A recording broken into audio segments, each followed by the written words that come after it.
Bonjour à tous, bien-aimés. Je vous invite à une lecture dans 1 Corinthiens chapitre 15 et je vais commencer à partir du verset 19 dans la version, la Bible en français courant. Il nous est dit ceci: « Si nous avons mis notre espérance dans le Christ uniquement pour cette vie, alors nous sommes les plus à plaindre de tous les êtres humains. Mais en réalité, le Christ est ressuscité d'entre les morts, en donnant ainsi la garantie que ceux qui sont morts ressusciteront également. Car de même que la mort est venue par un homme, de même la résurrection des morts vient par un homme. Tous les êtres humains meurent parce qu'ils sont liés à Adam. De même, tous recevront la vie parce qu'ils sont liés au Christ. Mais chacun a son propre rang. Le Christ, le premier de tous, puis ceux qui appartiennent au Christ au moment où il viendra. Ensuite arrivera la fin. Le Christ détruira toute autorité, tout pouvoir et toute puissance spirituelle et il remettra le règne à Dieu le Père. Car il faut que le Christ règne jusqu'à ce que Dieu ait mis tous ses ennemis sous ses pieds. Le dernier ennemi qui sera détruit, c'est la mort. En effet, il est écrit, Dieu lui a mis tout sous les pieds. Mais il est clair que dans cette phrase, le mot tout n'inclut pas Dieu qui soumet toutes choses au Christ. Lorsque toutes choses auront été soumises au Christ, alors lui-même, le Fils, se soumettra à Dieu qui lui aura tout soumis. Ainsi Dieu régnera parfaitement sur tout. Amen. Voilà, donc dans cette lecture, il nous est parlé là de cette dimension de la résurrection. Il nous est expliqué bien pourquoi il était si important que Christ soit ressuscité. Pourquoi est-ce qu'il était si important que Christ meure pour nos offenses, pour nos péchés, et qu'il soit ensuite ressuscité. Il est tout d'abord dit au verset 19, « Si nous avons notre espérance dans le Christ uniquement pour cette vie, c'est-à-dire pour ce monde ici-bas, si en tant qu'enfants de Dieu, nous plaçons notre espérance seulement pour les choses d'ici-bas, si nous donnons notre vie à Christ, si tu t'approches de Christ seulement parce que tu attends une guérison, si tu donnes simplement ta vie à Christ parce que tu veux être enrichi, tu veux que les choses se passent bien dans ta vie ici-bas, si tu donnes simplement ta vie à Jésus pour que, il y ait la paix dans ta famille et que tes désirs, tes attentes, tes aspirations ne se limitent qu'à des choses qui sont ici-bas, la Bible est claire là-dessus et sur le verset 19, c'est ce qu'elle nous dit, si notre espérance n'est que ici-bas, alors nous sommes les plus malheureux des hommes parce que, nous vivons pour quelque chose qui au final va passer nos familles, vont passer nos enfants, vont passer nos biens, nos richesses, notre travail, tout cela à un moment va disparaître. Et donc, nous ne pouvons pas, placer notre espérance dans quelque chose qui va disparaître, qui retournera à la poussière. Parce que si c'est cela nos attentes, si c'est cela, tes désirs, tu vas passer à côté de l'essentiel. Et Christ est venu, non pas pour que nous soyons heureux ici-bas. Bien sûr, il nous donne la paix. Bien sûr, il nous apporte la joie. Bien sûr, il nous apporte cette vie en abondance qui vient de lui. Mais ce n'est pas pour cela que Christ est venu. C'est pour que l'humanité soit sauvée. Et c'est pour que tu aies cette garantie. Et j'aime ce mot garantie parce qu'on va le voir, il va être utilisé au verset 20. C'est pour que toi et moi, en Jésus-Christ, à travers Christ, à travers sa résurrection, nous ayons cette garantie que nous allons vivre pour l'éternité avec notre Père Céleste, que nous allons vivre pour l'éternité dans sa présence.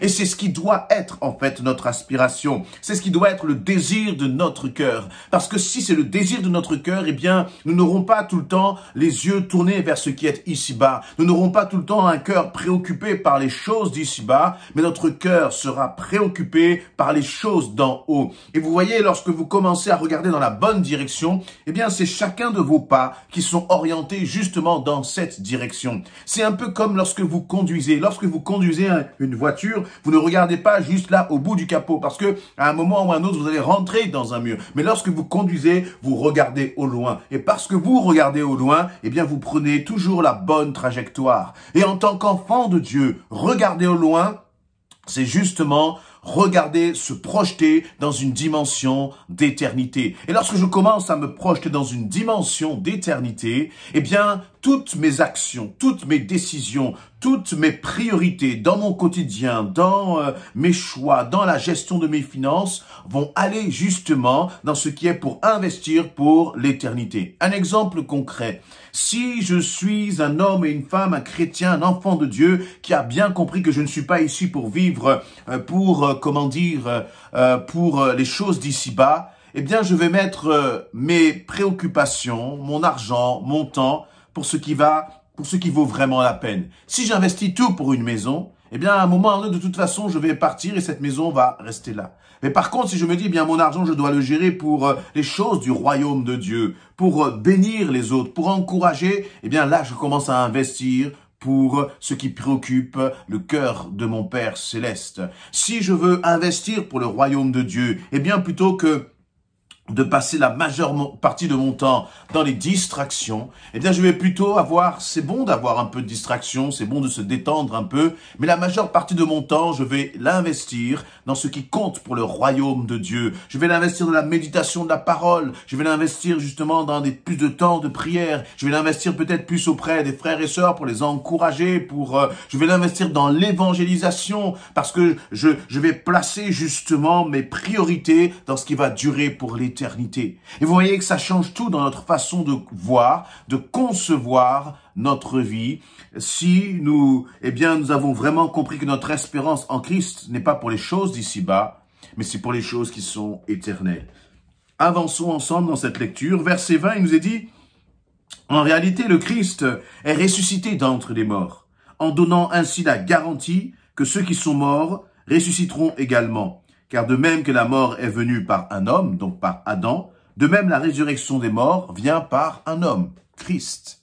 Et là, on comprend bien, alors déjà, premièrement, bien sûr, nous voyons ce message puissant, c'est que Jésus-Christ est ressuscité. Quel que soit ce que certaines religions peuvent dire, quel que soit ce que certaines croyances peuvent dire. Et déjà même au temps de Jésus, il y avait un mouvement religieux juif très puissant, les Sadducéens, qui ne croyaient pas justement en la résurrection. Et ces Sadducéens étaient de fervents opposants à Christ. Mais ce qui est certain, c'est que c'est Jésus-Christ qui s'est fait homme, qui est descendu de son ciel de gloire, qui a revêtu un corps de chair et qui a accepté de mourir sur cette croix pour être ensuite ressuscité, et personne d'autre que Jésus-Christ. Il n'y avait pas quelqu'un qui l'a remplacé, il n'y avait pas une sorte d'usurpateur ou je ne sais quoi, c'est Jésus-Christ qui est mort sur la croix. Et pourquoi c'était si important? Eh bien, l'apôtre Paul, là, dans ce passage, dans ce verset 20, il l'explique en partie cela, puisqu'il dit que le péché est entré dans le monde par un homme, par Adam, par Ève. Le péché donc est entré dans le monde par un homme, et parce qu'ils ont péché, eh bien c'est toute l'humanité qui a été entachée de péché. Tu es pécheur, je suis pécheur, eh bien parce que nous sommes des descendants de pécheurs. Voyez? Et donc de même que le péché est entré dans le monde par un homme, eh bien il fallait que la vie éternelle, il fallait que, la vie donc avec Christ rentre justement aussi par un homme. Il y a là vraiment une question d'équilibre, d'égalité. Et cet homme ne pouvait être qu'un homme intègre. Et cet homme ne pouvait être qu'un homme parfait. Cet homme ne pouvait être un homme qui soit capable justement de vaincre la mort que nous avions héritée en Adam. Et qui cela pouvait-il être, d'autre que Jésus-Christ. Pourquoi? Parce que Jésus-Christ il est sans faute, intègre, juste, il est saint. Et lui seul pouvait donc être ce sacrifice parfait pour que toute l'humanité qui avait péri à travers Adam, toute l'humanité qui avait été condamnée à travers le péché justement, qui est entré par Adam, cette humanité qui se confie en Christ, qui donne sa vie en Christ, eh bien ne pouvait avoir cette résurrection et cette vie nouvelle qu'à travers la résurrection de Jésus-Christ. Et nous comprenons là bien maintenant que quand je parle de toute l'humanité, ce n'est pas que toute l'humanité est sauvée, mais toute l'humanité peut être sauvée. Et pour être sauvée, il faut accepter justement Jésus-Christ. En acceptant Christ dans notre vie, il y a donc cette dimension de la nouvelle naissance. J'ai eu une première naissance de mes parents et donc de naissance, j'allais dire, de la chair charnelle, naissance d'Adam. Cette naissance-là, eh bien, était entachée de péché et je suis né pécheur. Mais en Christ, il y a une nouvelle naissance qui est spirituelle. Et dans cette nouvelle naissance qui est spirituelle, elle est accompagnée justement de cette dimension de la vie éternelle. Amen. De cette dimension de la vie éternelle. Et il nous est dit que, eh bien, à travers Christ, nous sommes ressuscités. Verset 22, tous les êtres humains meurent parce qu'ils sont liés à Adam. D'accord? Tous les êtres humains meurent parce qu'ils sont liés à Adam. Mais, eh bien, justement, en Christ, de même, tous recevront la vie parce qu'ils sont liés au Christ. Et donc, la question c'est, est-ce que tu es lié à Christ? Est-ce que tu es lié à Jésus-Christ? Est-ce que tu as donné ta vie à Jésus-Christ? Ce qui va t'apporter justement une garantie, comme je l'ai dit tout à l'heure, il y a ce mot garantie au verset 20, ce qui va t'apporter une garantie d'être lié à Christ, ce qui va t'apporter une garantie de vivre la vie éternelle, eh bien ce n'est pas la tradition, ce n'est pas le fait d'aller dans une église ou quelconque autre lieu religieux, ce n'est pas le fait de fêter une fête religieuse, ce n'est pas tout cela qui va t'apporter à Christ. Parce que la réalité c'est que tout cela, toutes ces traditions, tous ces rites, toutes ces croyances ne vont faire qu'une chose, c'est te faire demeurer dans cette naissance en Adam. Mais par contre, si tu es lié à Christ, si tu reçois Jésus-Christ, si Christ est dans ta vie et que tu crois que Jésus-Christ est mort, mais qu'il est ressuscité d'entre les morts, si tu acceptes Jésus-Christ comme ton sauveur, c'est-à-dire celui qui te donne accès à la vie éternelle, si tu reçois cela comme une assurance, si tu crois qu'il est ressuscité d'entre les morts, eh bien, tu reçois alors la vie éternelle à ce moment-là.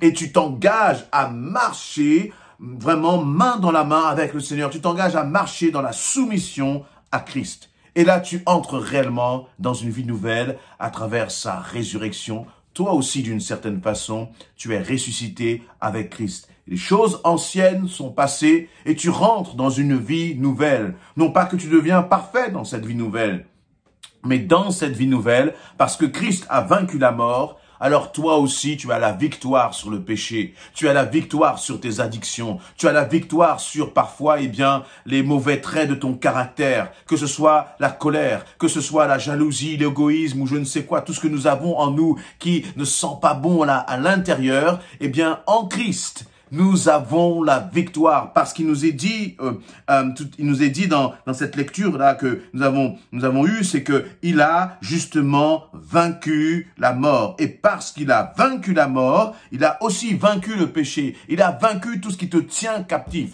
Il a vaincu tout ce qui t'empêche d'avancer. Et à travers la résurrection de Jésus-Christ, tu peux te réjouir parce que tu es libre et le mal n'a plus aucun pouvoir sur toi. Le diable n'a plus aucun pouvoir sur toi. Les addictions n'ont plus aucun pouvoir sur toi. Réjouis-toi parce que en Jésus-Christ, désormais, tu es libre. Amen.